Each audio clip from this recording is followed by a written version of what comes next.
question. Yeah. Yeah. So we have two questions here. We come to Suhasini first. If you could just introduce yourself. Okay. I'm Suhasini. I'm doing my PhD in CIA. Barbara is my supervisor. My work is on an elite school in Tamil Nadu. I interacted with you in the other session. Yeah.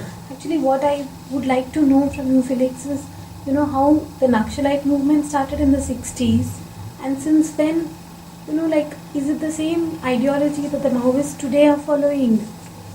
I mean, is it a continuous thing? Because they were clearly overpowered by the state, and they went underground, and it was repressed. I mean, just briefly, if you could talk. Briefly, because it's an important part of India's modern history that not many people, you can't find a very straightforward analysis. Usually it would be on one side or the other. Yeah.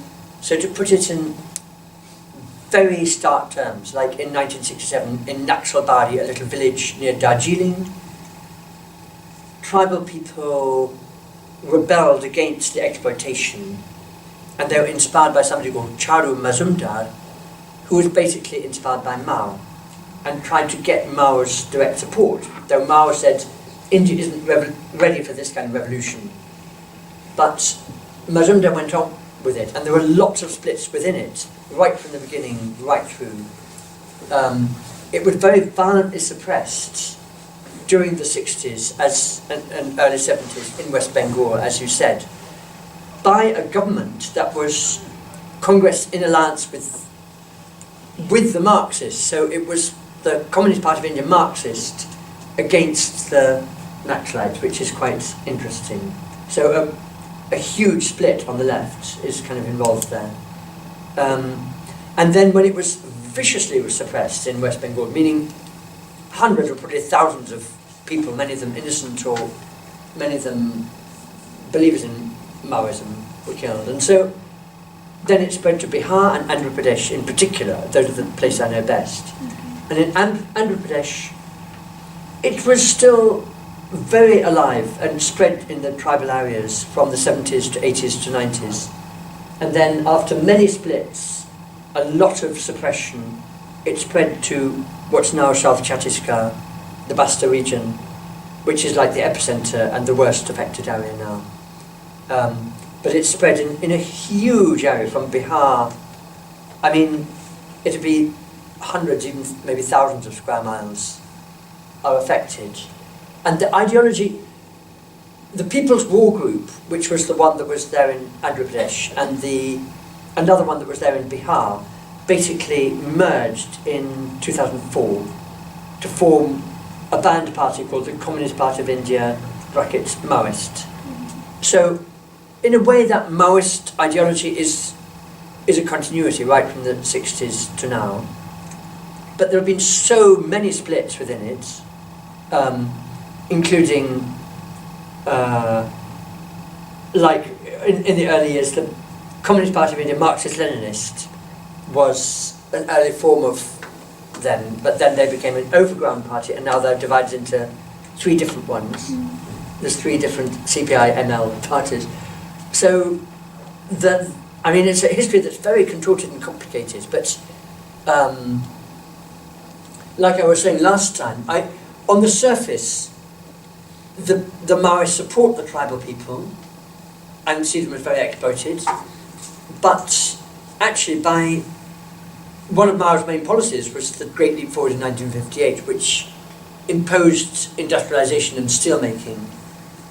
And really, I think while they call themselves after Mao, that contradiction is you're never going to get a real critique of the mining industry from Maoists. And there's many reports of the Maoists getting funding and arms and things from the mining companies themselves. So on the surface, they're opposing, but the reality is very different.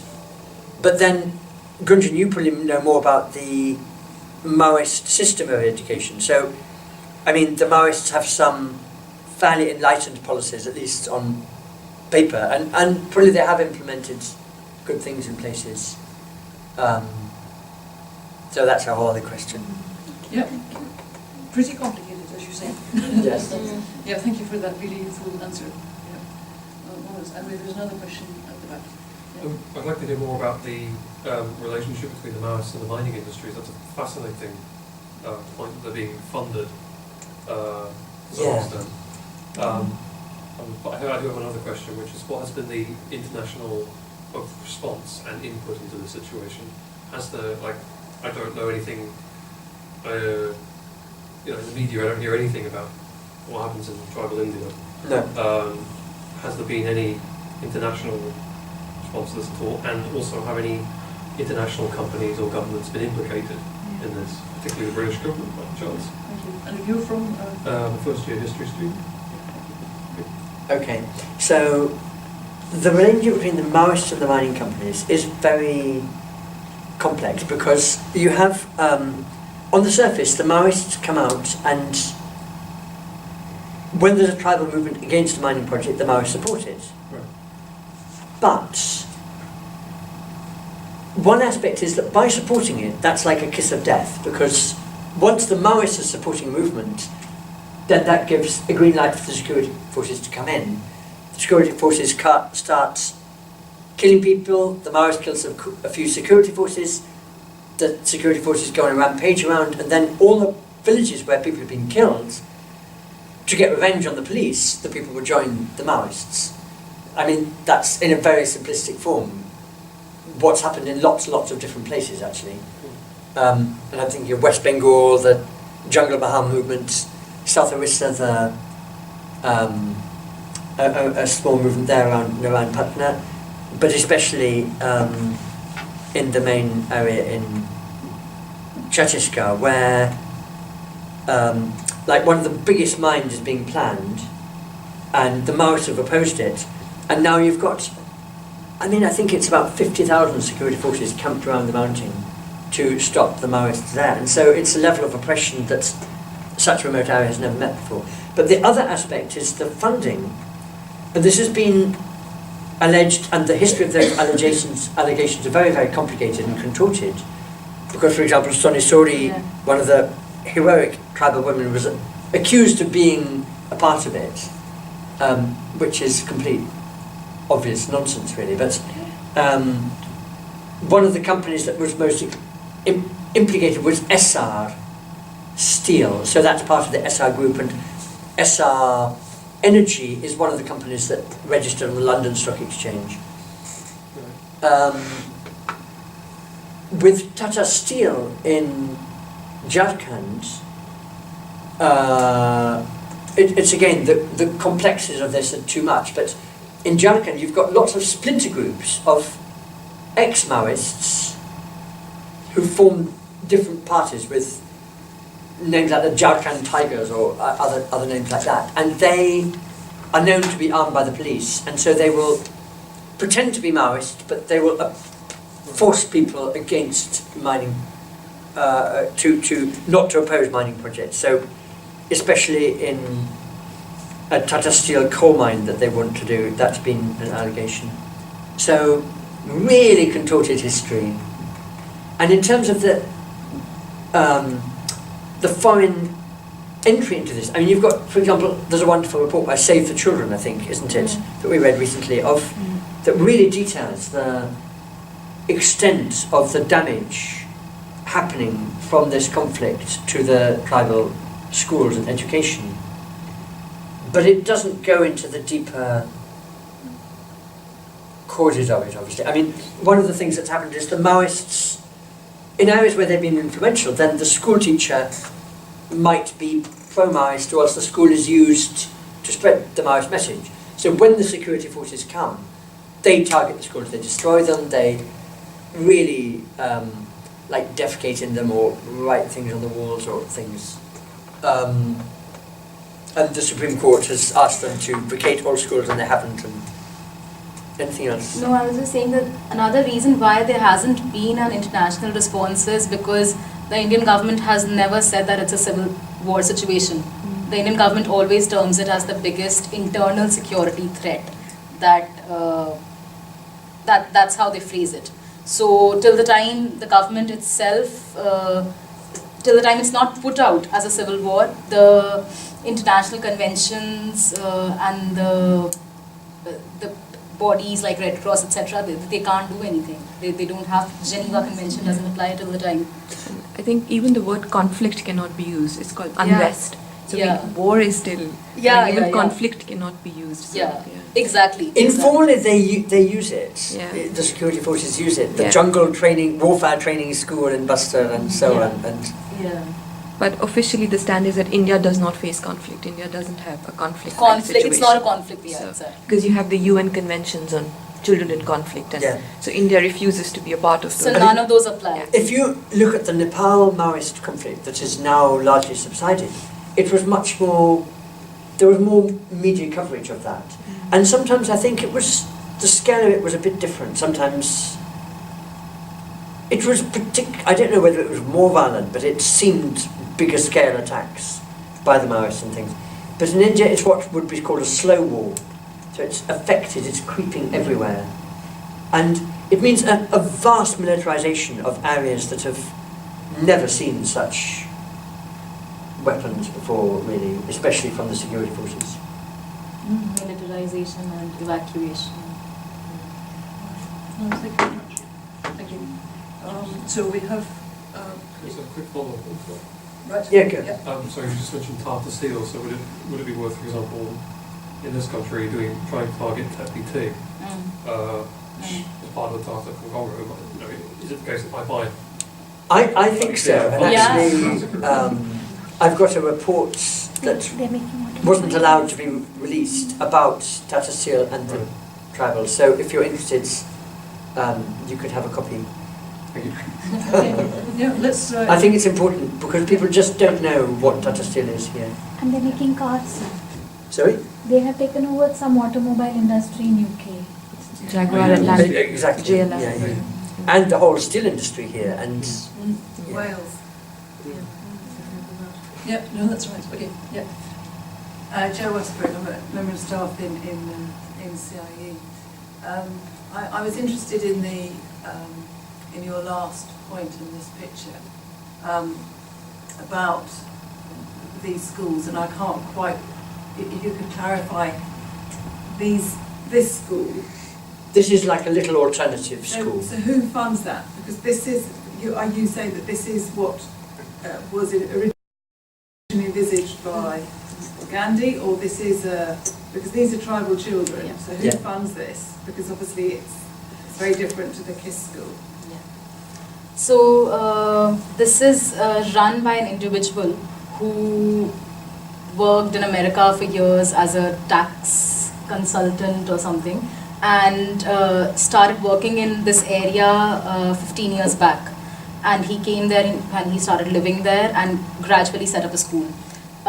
He was just disillusioned with the whole modern world capitalist system, etc. And so when he came in, he was reading a lot of educational thinkers, so he engaged a lot with Gandhi, Krishnamurti and other such people, and started out the school as a Gandhi, as a Nai Talim school, which was the system of education which Gandhi had put out in 1937. So it essentially started out as a Gandhian school, but run by this individual who was funded by family and friends because he wanted to do this. So personal, private, it's a private initiative in that sense. And as he went along, he decided to drop the name along in consultation with students. He says he decided to drop the name Nai Talim and said that this is more, and now he wants to even drop the name school and just call it a learning center or a space of learning and not just a school. So It's privately funded then through his. it's funded by his family. I mean, and you're friends. illustrating it to make what point? To show that this is a possible alternative, or It is a possible alternative in terms of the kind of curriculum and pedagogy that the school follows, which one could learn from, but it's not to say that there need to be these private initiatives. If education was to be funded by the state could learn from these small initiatives and try to have a policy and curriculum which takes into account some of the things which are happening here. Because I mean, history's got a very rich history, isn't it, of non-formal education. Yeah, Lots yeah. of Guy and Charlotte, and not quite ABL, but there are lots of these innovative, and they are radically different to the KISS model. So I'm Yeah. just trying to work out what. Yeah, and not just ABL, because this is something more than that. Because in this school, this porter is one of the main teachers. He's not just coming in for a period or two to do work experience or a co-curricular activity during the week. He is one of the main teachers. As there is a science teacher or a maths teacher, he is a teacher. Well, it runs very much, with an English lens on it. It's like a Steiner school, very. It's similar Yeah, in a way. it yeah. is. Which is interesting. I'm going to apologise. I have to go soon. I leave early. It's Great, you can Do they anyway. sell their produce? Hmm? Do they make money out of the production? Like They do. So the children grow things on the land, and then they go to the local market, and they have a day.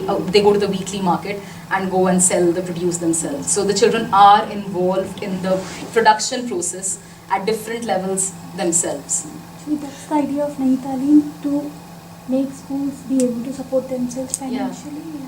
So for the school, Exactly, Yeah. yeah. one of the things that I missed in talking about Gandhi's system of education was that Gandhi believed that education should not be funded by the state. It should be independent, and schools should be self-sufficient.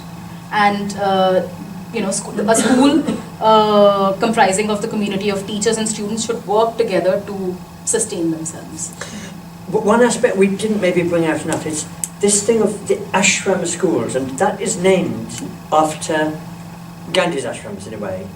But the way it's all been turned on its head, so when you have 3,500 ashram schools in tribal areas, that is one of the main models. And if you go to any tribal area in India, you'll see these schools and kids in uniforms, regimented like this, but on a much smaller scale, and boarding schools. And then you also have day schools, but the day schools, one of the main shifts in the last 10 years is partly because of the Maoist conflict. The day schools are being closed down in huge numbers. Yeah. And more boarding schools promoted. And it's, on the surface, it's Gandhian. When you hear ashram, you think, oh, that's nice, that's Gandhian. But what's being taught there is very, very mainstreamist. And one of the other things that we didn't bring up was in the 1920s, 30s, the RSS model started a school called Vidya Mandir, like Temple of Learning. And again, sounds all lovely, but it's like that Hindutva ideology actually started from, if you like, the people who killed Gandhi, the RSS type extreme Hindu nationalism. I think that's very important to understand, because there's a kind of marriage behind the scenes between that Hindutvaism and that the model of an ashram and living on the land and community and everything. Do you want to say more on that? Yeah, no, I just want to say that another very crucial point that we missed out in the presentation was about epistemologies, which is, so this school is trying to, has a porter as a teacher, and children are doing work as their main curriculum. And so it's at that level. Even this school doesn't go beyond this to really try and understand what the local epistemologies of a certain tribal group are. How is it that how is it that a community reads plants and nature? It's not just a question of ethno-mathematics or ethno-botany, but there is a fundamental difference in way the community relates with the environment around it. So, for example, even the school doesn't do that. The school very much does what the National Curriculum Framework of 2005 says, that the education of the child should be in consonance with the social and cultural milieu of the child. That's something which the school does beautifully, but it doesn't take that step ahead, which Madhu Ramnath, who Felix talked about, writes about in his book, saying, different tribal groups have this kind of a relationship with nature, this kind of a relationship with language, etc., from which we have a lot to learn in order to intervene in the larger debates on sustainable development and sustainability that we are facing at large in the world. So in that sense, reversing the learning process, and Felix is somebody, he'll talk more about it, he's somebody who's spoken a lot about reversing the gaze. And In anthropology, but also in also terms Linda of education. Smith, if you can connect. So one of the examples that came through to me was a friend of mine who taught me the Oriya language, became the headmaster of an ashram school. So I said, wow, you've got such an opportunity there for learning from the kids and learning so much about, because they're all conned children with a different language. And he said, Felix, there's nothing I want to learn from them. I have no interest in learning from them. I mean, and that really hit me, because that's where it's so significant that less than 6% of the teachers in the schools are tribal themselves. So it's like the non-tribals think they have a mission and a right to be the teachers there, to educate the poor, ignorant tribals, whatever. And then, Sorry. okay, anyway, great, you can. And then to link that up with Linda Tuhiwai-Smith, and the Maori is, in a way, of all the indigenous peoples, the one who've really, I'm sure you know about their system of education, but they've really kind of formulated a system that is probably a real system of integrating the local with the mainstream. Which is really using concepts from their life world, to not take science and mathematics and geography and history to their context, but really understanding how is it that what are the schemas that they have, how is it that they organize society, how is it that they organize knowledge, and to bring that into the curriculum for everybody, for the curriculum at large in the country. Okay. Any more questions? I mean, I can talk to them after the seminar if they ever. Yeah, okay. Any more questions? No, is it time? Is We it have time? time. We have time. 15 minutes. Yeah. Yeah. If no one has to ask. I want to ask a little bit about why this word tribal is being used. Is it just homogenizing so many people into one category?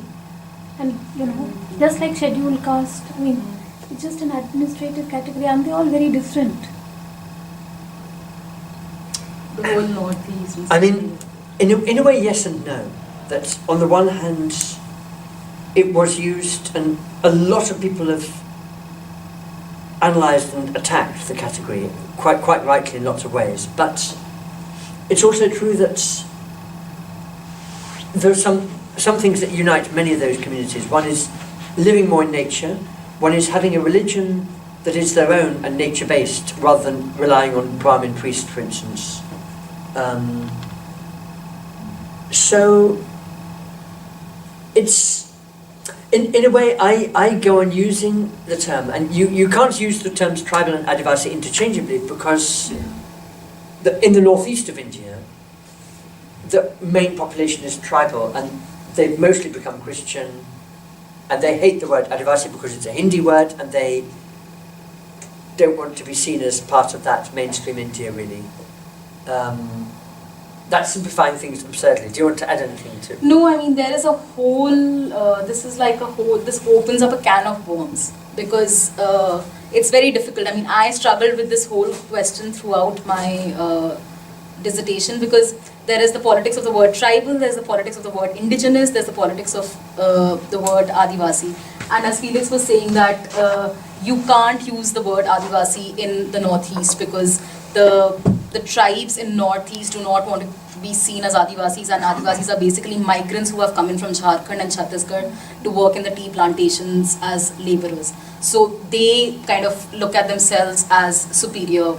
Then the whole politics of the word indigenous. Bete wrote this article in 1980s about how the word indigenous is not an appropriate term for a country like India. It makes sense in North America. All over America. All over America, where there has been, because the colonization processes of these two geographical regions have been very different. So, so the tribal people in India can't be called indigenous, and so there isn't. But then a lot of tribal people have reacted against that. For example, our friend Gladson Dungdung, who's come here to Sussex University, and said that. I mean, on several grounds. One is the UN Declaration of the Rights of Indigenous Peoples, and everything surrounding that. So there's quite a long input of people, tribal people who've gone from India to that. So they want to be classed as indigenous. But then it becomes very complex in somewhere like Manipur, who is indigenous and who isn't. And there was a Supreme Court judgment that Gladstone likes to quote, which said that like 92% of India are incomers, but that's incredibly contentious to say that, obviously, in India. Because scheduled tribes represent 8% of they are 8% of the population, and I completely. I mean, but the thing is, these debates, you can endlessly debate the terminology, and that diverts more and more, I feel, from the actual issues of how these communities. If you look at, say, Dalits, and Dalits who used to be called untouchables, they were, if you like, no less indigenous, but they were more enslaved or pressed down or co-opted into doing the most demeaning tasks for centuries. And in that process they lost the language, they lost the link with the land, mostly. While tribal communities in the remotest parts of the country preserved their language, preserved the link with the land, and both as a religion and as a way of life. And so... And then in the constitutional debates, like this is the Constituent Assembly debates, which happened from 1946 to 48 over independence. It was huge, exactly the same as modern debates. And you see it starting there. So, Jaipal Singh Munda had been to Oxford, he was an Adivasi who'd gone to Oxford, he was elite in that sense, but he really made a stand against all the rest of these Indian elites, saying, we are the... he didn't use the term indigenous then, but we are the Aboriginals of India. We have a democracy so that if you can't impose democracy in tribal areas, you have to learn democratic ways from us. So, and other people were saying, I've lived in Maharashtra, you can't term the Gonds along with the Nagas, along with the other Baigas, and they're all different. But Jaipal Singh is saying, no, yeah, we're all different, we have different languages, but we all have this link with the land. And so, you know, what's similar, what's different is very complex. Thank you very much. I mean, it makes me think of the work of Mahmood Mamdani, who has worked in India and critiques the emergence of the post-colonial nation and how that, I mean, the word indigenous became really key there in defining who counted as a citizen of the emergent nation. And it was, okay, there was the issue, okay, get the colonisers out, so that kind of de-racialised the notion of the citizen. But his argument is that in doing that, what didn't happen was a de-ethnicisation of the citizen, and that became defined through notions of customary laws. So actually one of the effects of colonialism had been to sediment notions of tribal divisions, caste divisions. I mean, these were historically colonial inventions. In many ways, and used to categorise colonial peoples by the colonisers. Yes, absolutely. So his argument is that in the post-colonial era there was a de-racialisation, but the ethnic divisions remained absolutely central in the construction of the emergent nations. So it seems that, you know, although kind of this question about tribes, do we still use this word, caste, is this word, you know, they've actually become really sedimented in definitely. the notion of the nation, and, you know, the notion of authenticity or indigeneity seems to be coming up all the time in allowing claims to be made. But then it's also tradition or to being a genuine national. At the same time, from the other side, what we were discussing with Vanita a few days ago, because she knows Jharkhand, and they had the British in one of the more enlightened kind of phases passed something called the Chota Nagpur Tenancy Act, which enshrined a lot of the traditional rights to land and things. And just within the last year, that's being repealed, obviously for mining companies to take the land. So it's like undermining rights that had been there. So it's full of complexity, this question, really. Absolutely. No, marvellous. Really fascinating, very troubling but absolutely fascinating. So thank you so much for a wonderful seminar.